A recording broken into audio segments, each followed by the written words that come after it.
नमस्कार, मैं आपके साथ मुरली मनोहर। आप देख रहे हैं नेशनल कवरेज। तो नेशनल कवरेज का सबसे लोकप्रिय कार्यक्रम राजनीतिक चर्चा में आपका स्वागत है।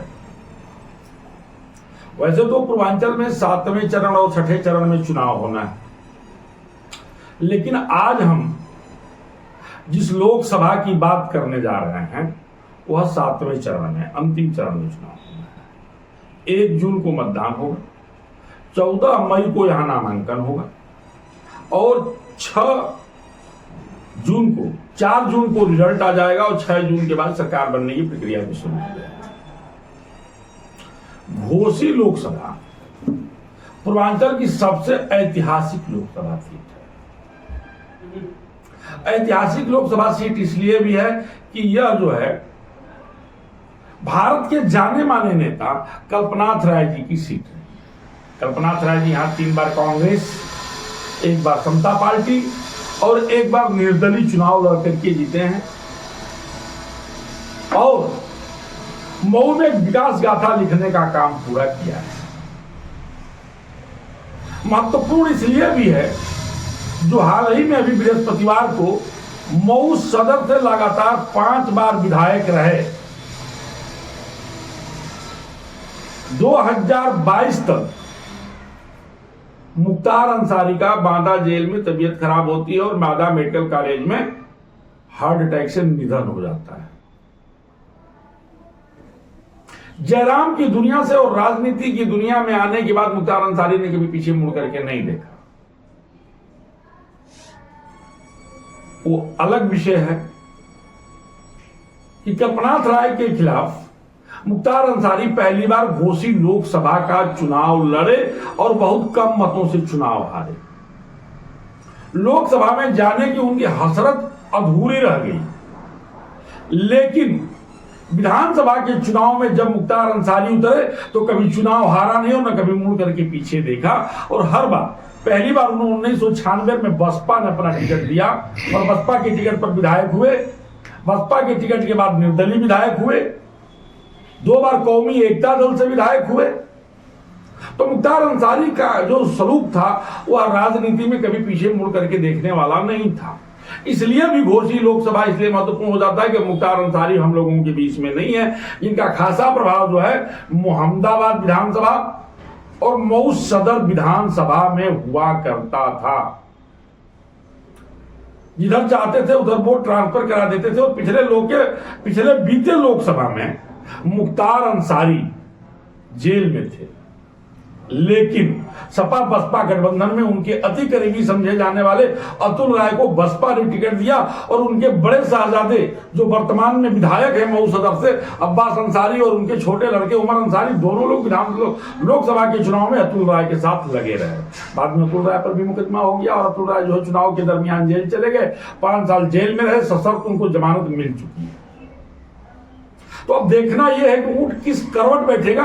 इन तमाम बिंदुओं पर चर्चा करने के लिए हमारे साथ जो है अकबरपुर से लोकसभा के प्रभारी और कांग्रेस के प्रवक्ता रमन पांडे जी जो है जुड़ चुके हैं। आपका रमन जी नेशनल कवरेज के इस चैनल पर बहुत बहुत स्वागत है, अभिनंदन। घोसी लोकसभा बड़ा महत्वपूर्ण होता जा रहा है। पूरे प्रदेश के लोगों की निगाहें अभी समय घोसी लोकसभा पे है। वो अलग का विषय है कि घोसी लोकसभा में दोनों राजनीतिक दल अपना प्रत्याशी नहीं उतार रहे हैं, अपने सहयोगी दलों को दे दिया। एक तरफ इंडिया, एक तरफ एनडीए।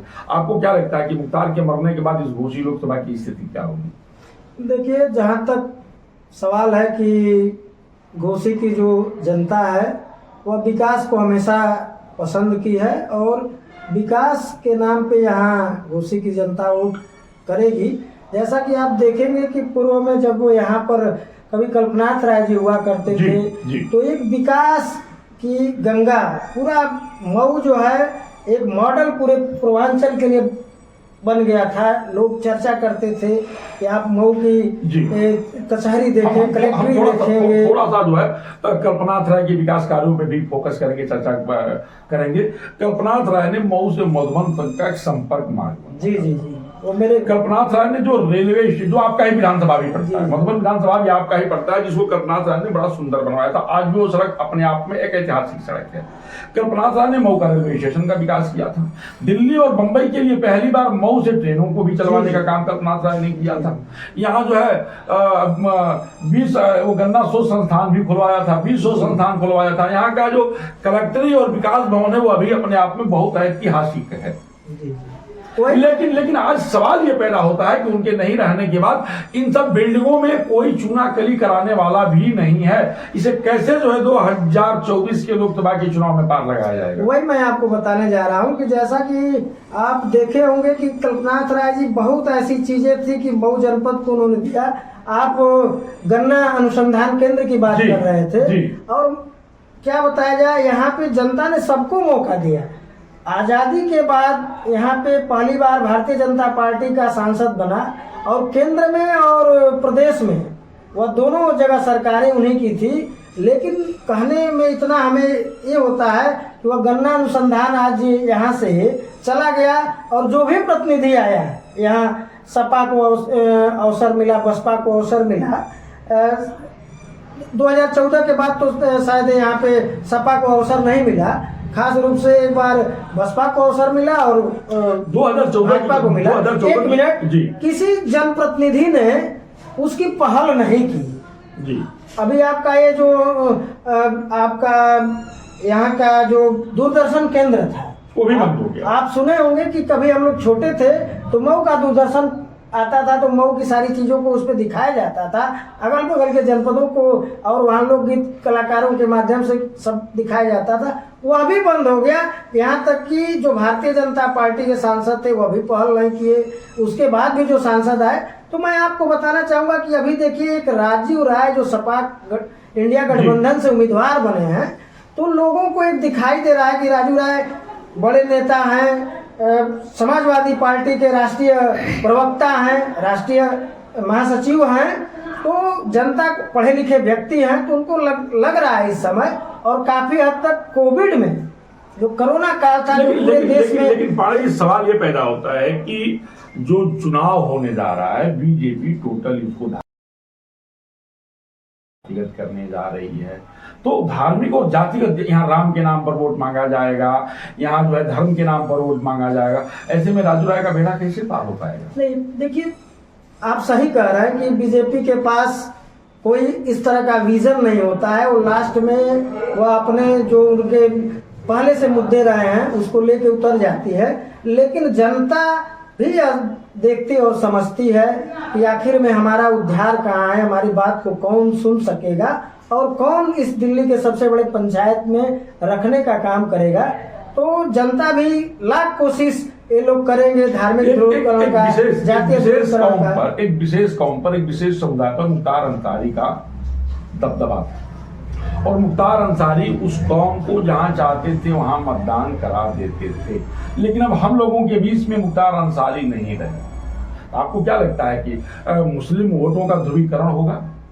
नहीं, देखिए वो लोग बहुत समझदारी से काम लेते हैं, और ध्रुवीकरण न हो करके वह भी लोग विकास, और उनको भी विकास चाहिए। जिस तरीके से 2014 के बाद आप देखेंगे तो मऊ में बुनकर तबके के लोग हैं, गरीब लोग हैं, जिस तरीके से उनके हैंडलूम बंद हो रहे हैं, उनके कारोबार में मंदी है, तो उनको भी एक इस तरह का प्रतिनिधि चाहिए कि जो उनकी समस्या, जो उनकी माली हालत है। 2014 की बात अगर हम करें तो 2014 में हरिनारायण राजभर मोदी लहर में पहली बार यहाँ से सांसद हुए, और सबसे बड़े कवि वीर रस के कवि पंडित श्याम नारायण पांडे का गांव नगर क्षेत्र से महज 6 किलोमीटर या 7 किलोमीटर डुमरांव गांव सभा है। डुमरांव गांव सभा में प्रधानमंत्री जी के कथनानुसार बीजेपी सांसद हरिनारायण राजभर ने उसको गोद लिया। तो प्रधानमंत्री ने कहा था कि हर सांसद, हर विधायक जो है कि गांव को गोद ले और उसका विकास करे। आपको क्या लगता है कि डुमरांव गांव का विकास हुआ है? वही तो मैं कह रहा हूँ, ये प्रधानमंत्री जी ने कह दिया।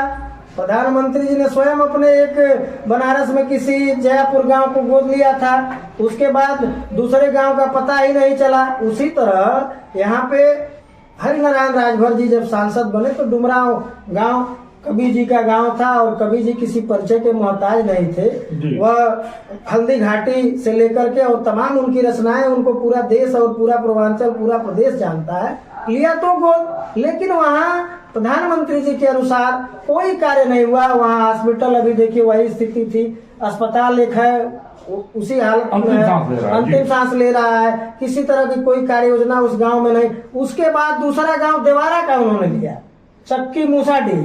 वह गांव हमेशा बाढ़ से प्रभावित रहता है। वो हमारे मधुबन का गांव है चक्की मूसाडीह, आधा देवरिया में पड़ता है और आधा तो उसको इसलिए लिया उन्होंने कि वहां पे अगर कुछ भी नहीं करेंगे तो पता ही नहीं लोगों को चलेगा, बाढ़ में आधा बह जाता है वो। तो बड़ी चालाकी के साथ उसको लिया और कुछ वहां भी नहीं दिखा। देवारा की हालात भी उसी तरह जस के तस रह गए। और अब तो प्रधानमंत्री जी एक बार कह दिए कि गांव को गोद लेके हर 1 साल में एक लेना था। तीसरे किसी गांव का पता भी नहीं चला, न कोई विकास हुआ। तो जनता घोसी की देखिए मौका दे चुकी है। घोसी के लोकसभा चुनाव में जो है क्या ये मुद्दा बनाया जाएगा कि प्रधानमंत्री के द्वारा कहे गए गांव को किसी सांसद ने गोद 5 साल में नहीं लिया, जिन गांवों को लिया उसमें विकास नहीं हुआ, ये मुद्दा बन सकता है क्या? बिल्कुल। देखिए जब जनप्रतिनिधि नेता आते हैं तो यही तो वादा करते हैं कि जनता का हम विकास करेंगे, हम उनको सुविधाएं देंगे।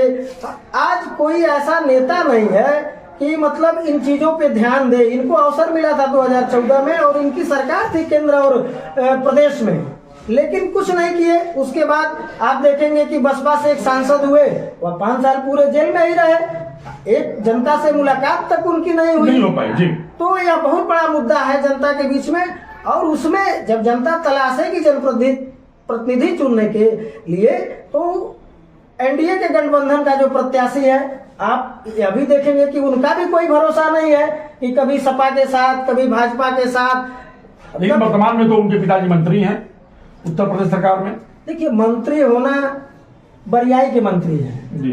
मंत्री बनने के लिए उन्होंने हमको लग रहा है कि भूख हड़ताल भी कर दिया था कि एकदम आचार संहिता से पहले अगर मंत्री नहीं बनाएंगे तो जी वो तो अलग विषय है। मंत्री हो या न हो या अलग विषय, लेकिन जनता का क्या कार्य होना है। जनता देखिए बहुत जनता विश्वास नहीं कर रही है कि अरविंद जी और ओम प्रकाश जी जो है मैं कह रहा हूँ कि इन लोग, ये आपका कहना है। जब आप स्थिर रहते हैं जी।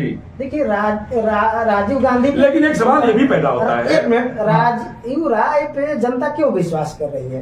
राजीव राय जब से एक बार चुनाव लड़े, सपा के साथ ही रह गए और उनके ऊपर भी तमाम ऐसे जांच और सामना करना पड़ा, लेकिन वह व्यक्ति जिस विचारधारा और पार्टी से जुड़े थे वह वहां रहे और जनता के बीच बने रहे। कोरोना में लोगों को ऑक्सीजन का सिलेंडर, अभी आप देखेंगे उनका निकालेंगे तो मलेशिया में बच्चे फंसे थे, तो उनको लेकर उनको भारत में बुलाने का काम और तमाम जो शोषित पीड़ित लोग हैं उनकी मदद करना, तो जनता देखती है कि कौन कैपेबल है और वह इतनी क्षमता रख सकते हैं कि जनप्रतिनिधि बनने के बाद दिल्ली की पार्लियामेंट जो संसद है, बड़ी पंचायत है देश की, उसमें घोसी की जनता के बातों को, क्योंकि घोसी के कार्य अभी बहुत अधूरे हैं, अब उसको बखूबी वो रख देंगे। अगली डिबेट में भी हम जो है घोसी पे चर्चा करेंगे। तो आप सुन रहे थे रमन पांडे जी को, कांग्रेस के प्रवक्ता हैं और आप जो है अकबरपुर लोकसभा से प्रभारी हैं। आज चर्चा इसी पे होना था कि अब हम लोगों के बीच में जो है पूर्व विधायक मुख्तार अंसारी नहीं है, उनका इंतकाल हो चुका है। उनका घोसी लोकसभा में जो है एक काफी बड़ा दबदबा था और घोसी, मोहम्मदाबाद और मऊ सदर विधानसभा के फॉर्म पे भी उनका बहुत बड़ा दबदबा था। जहां चाहते थे वहां मतदान करा देते थे, लेकिन चुनाव के ऐन मौके पे उनका इंतकाल हो गया है। उनका हार्ट अटैक से मेडिकल कॉलेज बांदा में जो है मौत हो गया है। तो अब उनके नहीं रहने के बाद घोसी लोकसभा में जो है क्या होगा, ये आने वाले समय में ही पता चल सकेगा। मुन्नी मनोहर के साथ प्रिंस की खास रिपोर्ट बने रही।